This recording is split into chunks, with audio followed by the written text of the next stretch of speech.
Olá, muito bom dia. Muito obrigado mais uma vez pela sua companhia. Está começando mais um programa Agronegócio e eu desejo a você um dia de paz e muita saúde. E no programa de hoje nós vamos comentar da preservação, produção e desenvolvimento. Como ajustar esse tripé importante para qualquer, não mais, principalmente o nosso país. Eu vou conversar com Vilmar Eurípides da Silva Júnior, ele é analista de mercado do IFAG e nós vamos falar da safrinha de milho aqui em Goiás. Vamos comentar também dos limites de indenizações do Proagro. Vamos falar do 8º levantamento feito pela Conab. O programa Agronegócio já está no ar.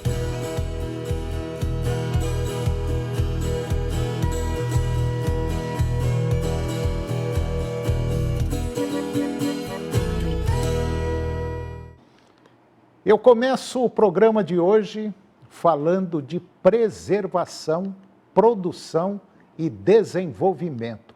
Como ajustar esse tripé importante para qualquer nação, mas principalmente aqui para o nosso país. A recente aprovação do marco do licenciamento ambiental pela Comissão de Meio Ambiente do Senado Federal reacende uma das discussões mais importantes para o futuro do país. Como conciliar desenvolvimento com preservação? O projeto de lei 2159/2021 não é uma ameaça ao meio ambiente, como afirmam seus críticos. Ao contrário, representa um passo necessário para preparar o país para o protagonismo que o mundo já lhe atribuiu, ser o grande fornecedor de alimentos do planeta nas próximas décadas.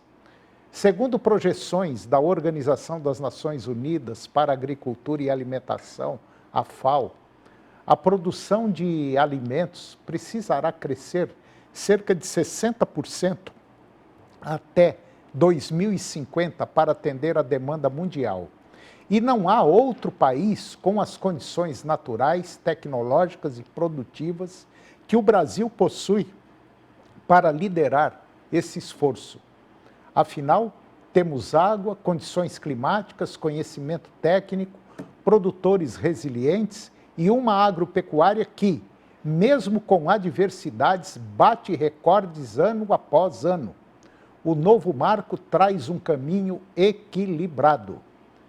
Preserva a rigor para empreendimentos de alto impacto, mas propõe mecanismos simplificados e tecnológicos como a licença por adesão e compromisso para atividades de baixo risco ambiental.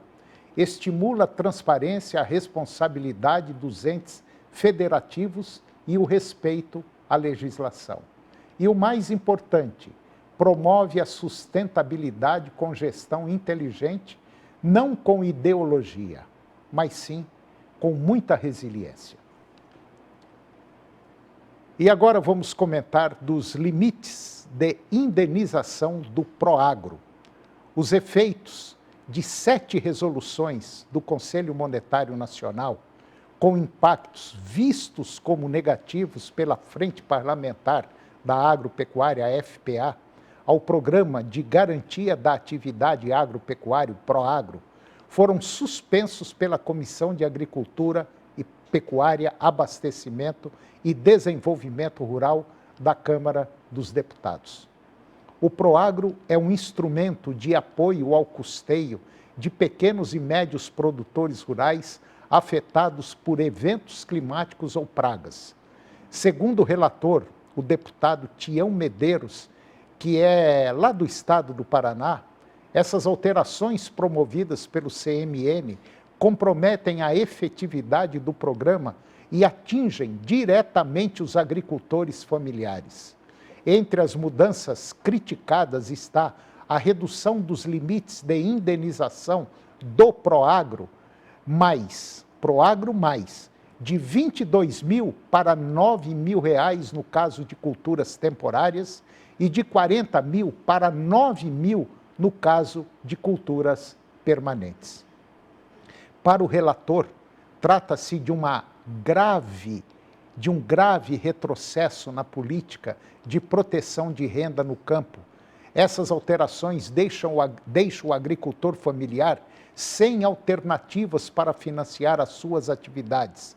Sem a cobertura adequada do Proagro, o agricultor é forçado a assumir custos mais altos, inclusive recorrendo a crédito com fornecedores de insumos, o que agrava ainda mais a vulnerabilidade. Agora, a proposta ela segue para análise nas comissões de Finanças e Tributação e também de Constituição, Justiça e Cidadania. E agora vamos comentar sobre a captação de leite no mês de abril. O preço médio do leite captado em abril e pago ao produtor no mês de maio subiu 5,2% frente ao mês anterior, alcançando R$ 2,38 por litro. Esse valor é a média Brasil líquida, calculada pelo Centro de Estudos Avançados em Economia Aplicada, CEPEA, que é da Exalc USP. A valorização ela ocorre após 6 meses consecutivos de quedas e foi impulsionada pela menor produção nas principais bacias leiteiras do país.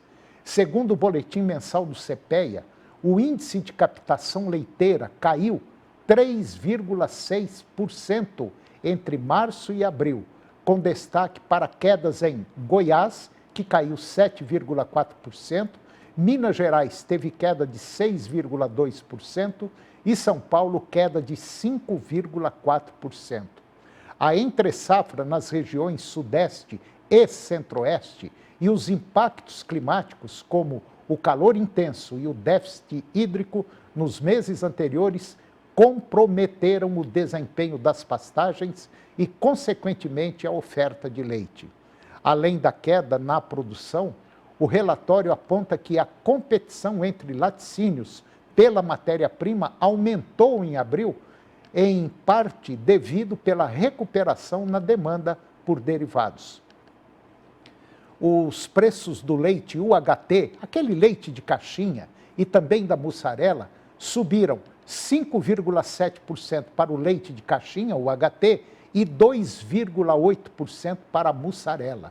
Isso no atacado paulista, mercado atacadista de São Paulo, sinalizando uma melhora no escoamento e maior firmeza no mercado.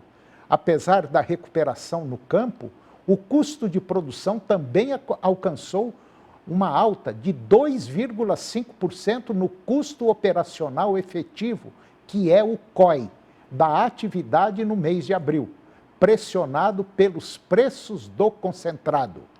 A expectativa para os próximos meses, de acordo com agentes consultados pelo CEPEA, é de que os preços sigam firmes, especialmente com a continuidade no período de entre-safra, mas, no entanto, a demanda ainda fragilizada e a reposição lenta no mercado varejista podem limitar essas novas altas. E agora você vai ver como está o mercado de exportação de carne suína.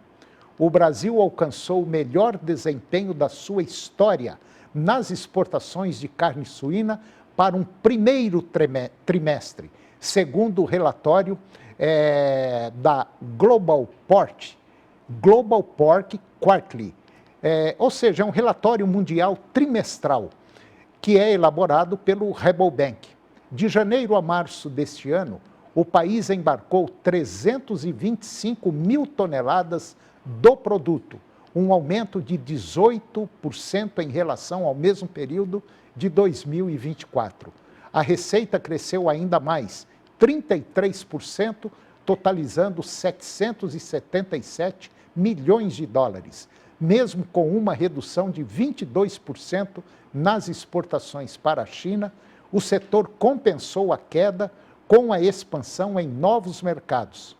As Filipinas se tornaram o principal destino da carne suína brasileira, com um crescimento impressionante de 86% no volume. representando 21% do total exportado pelo Brasil no trimestre. Outros destaques incluem Hong Kong, teve um crescimento de 37%, Japão 77%. Singapura, Argentina, Uruguai e México, todos com avanços de 2 dígitos. O relatório também destaca que os preços da carne suína brasileira estão 28% acima dos registrados no mesmo período de 2024, mesmo com a valorização dos custos de produção, especialmente do milho. Ainda assim, os produtores brasileiros mantêm margens favoráveis entre 20% e 25% no primeiro trimestre, impulsionados pela forte demanda externa e pela oferta ajustada no mercado doméstico. As perspectivas para o segundo trimestre seguem otimistas. Dados preliminares de abril indicam crescimento de 31% nos embarques diários em relação ao ano passado e um aumento de 8% nos preços médios. Se essa tendência se mantiver, o mês pode se consolidar como um novo recorde em volume e receita. Para o Rabobank, o Brasil deve continuar ganhando espaço globalmente, beneficiado pelas tensões comerciais entre Estados Unidos e China, além do bom status sanitário e da competitividade frente a outros setores exportadores. E agora vamos falar um pouquinho do mercado de fertilizantes. Segundo informações da Associação Nacional para a Difusão de Adubo, que é a ANDA, divulgados agora pela Alten Trade Company, a ureia representa mais de 60% do consumo de fertilizantes nitrogenados no Brasil e é amplamente utilizada em culturas de alta exigência nutricional, como milho, soja, trigo, café e também pastagens. Com 46% de nitrogênio em sua composição e alta solubilidade, esse insumo se tornou peça-chave na adubação nacional. Contudo, o seu uso eficiente exige muita atenção técnica e operacional. Além disso, estudos da Embrapa mostram que, quando mal manejada, a ureia pode perder até 40% do nitrogênio aplicado por volatilização, especialmente em solos com pH elevado, baixa umidade ou em aplicações superficiais. Além disso, fatores como granulometria, presenças de impurezas e condições inadequadas de armazenagem e transporte impactam diretamente a sua eficácia. A elevada dependência externa, que representa mais de 90% da ureia consumida no país, é importada e torna a rastreabilidade e a logística de distribuição fatores críticos para garantir qualidade e desempenho agroeconômico. Nesse contexto, a origem do produto e os cuidados com seu deslocamento ganham protagonismo. Além disso, o desempenho da ureia está diretamente ligado à sua qualidade granulométrica, nível de impurezas e ao tempo de armazenagem, também transporte. Na Alten, atua-se junto aos principais fornecedores mundiais de ureia, com foco em negociações estratégicas, logística internacional eficiente e entrega técnica sob medida. A equipe da Alten monitora os movimentos do mercado mundial para garantir que o insumo chegue ao destino com qualidade, prazo e competitividade. E depois do intervalo eu vou conversar com Vilmar Eurípides da Silva Júnior, analista de mercado no IFAG, e nós vamos falar da safrinha de milho aqui em Goiás. Nós voltamos já, é um minuto só.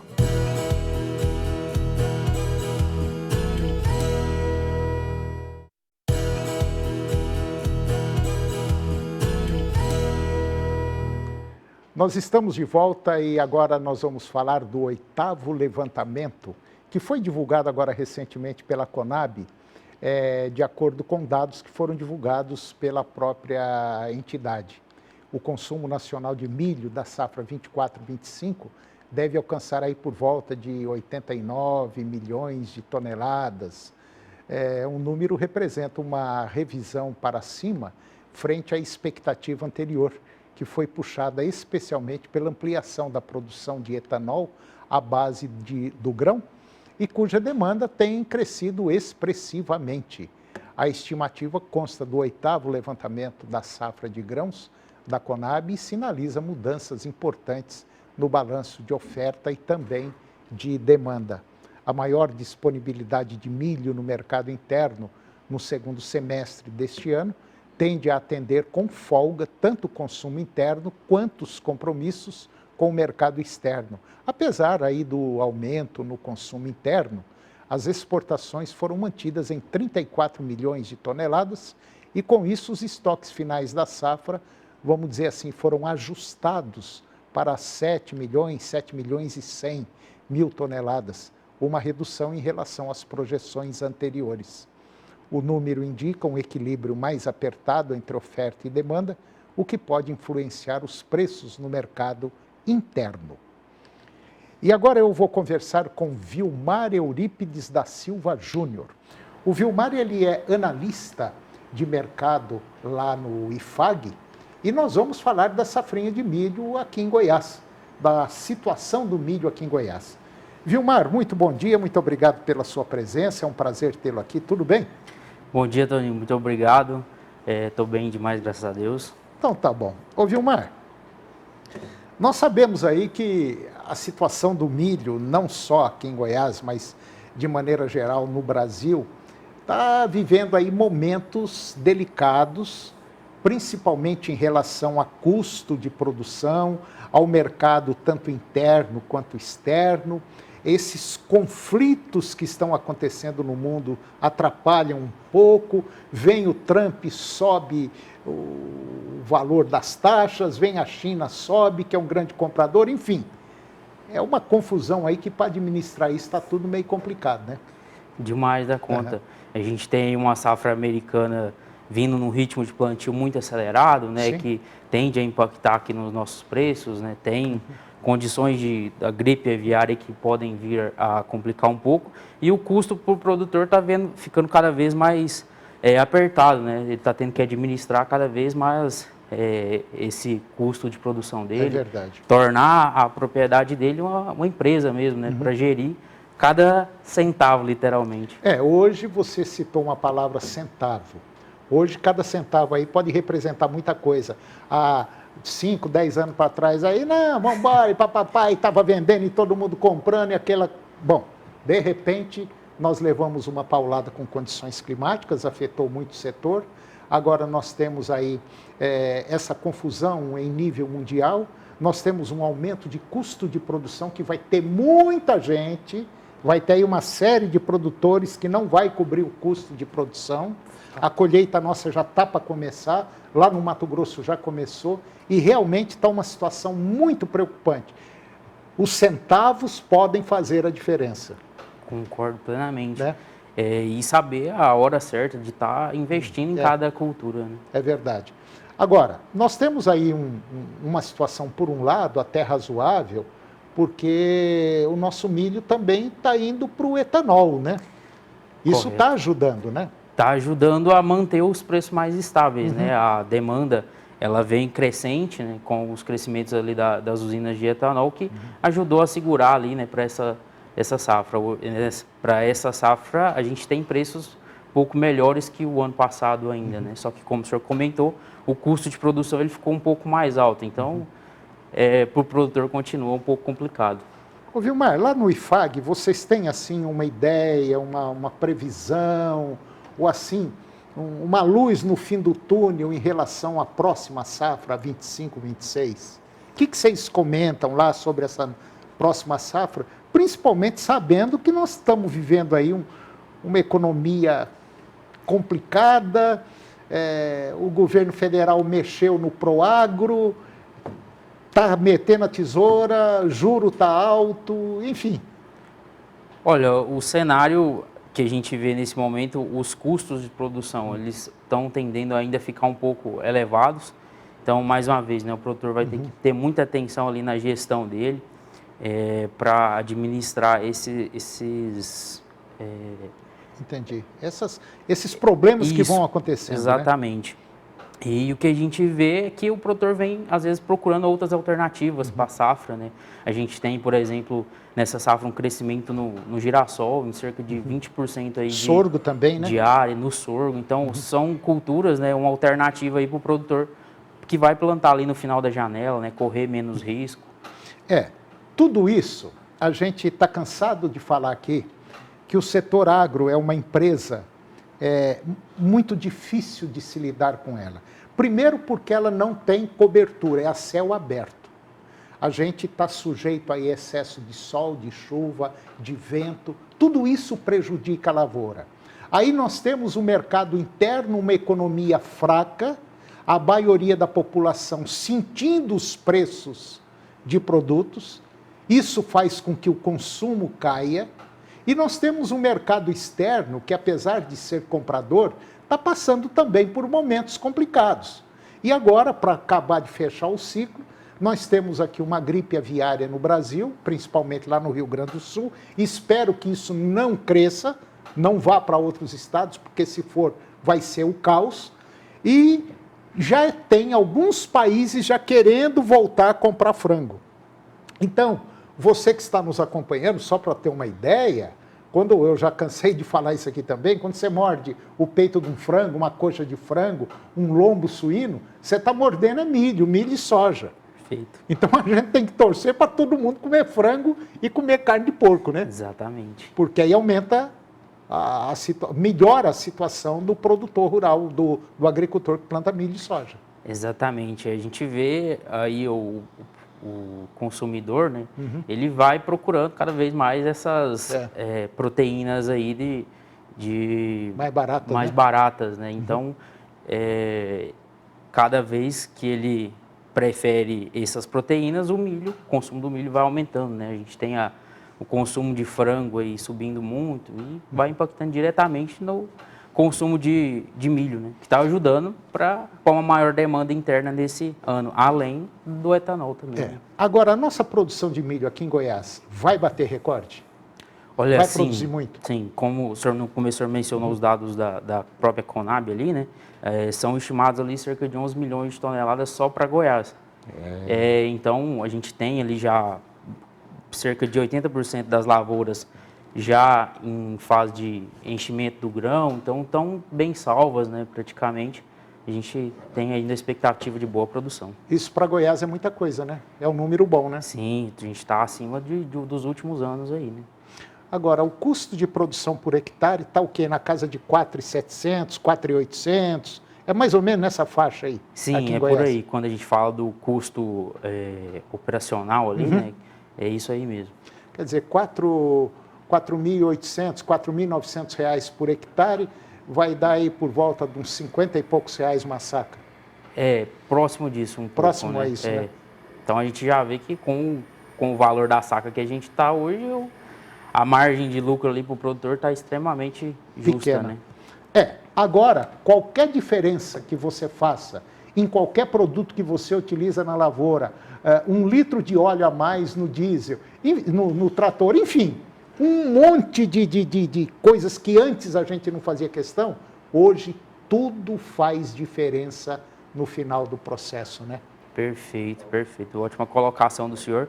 É o que a gente sempre vem trabalhando, né? Que o produtor precisa gerir a sua propriedade como uma empresa. Acho que é o rumo do sucesso. É verdade. Vilmar, muito obrigado pela sua participação aqui no nosso programa. Eu acho que é bom sempre umas conversas desse jeito para a turma aí ficar sintonizado que cada safra que está passando, o aperto está sendo muito maior. Exatamente, Tony, eu agradeço pela oportunidade. Deixa aí o convite aos produtores para estar seguindo o IFAG, né? A gente tem um trabalho muito importante que são as cotações diárias, onde a gente ajuda o produtor, né, a ter acesso aos preços, né, e às notícias do mercado, que podem estar ajudando ele nas negociações que ele está fazendo. Tá certo. Obrigado, Vilmar. Bom dia. Um prazer. E o programa de hoje chegou ao fim. E eu termino o nosso programa com a seguinte frase: das palavras as mais simples, das mais simples as mais curtas, muito obrigado pela sua companhia. Hoje nós ficamos por aqui. Um grande abraço, que Deus nos abençoe e até o próximo programa.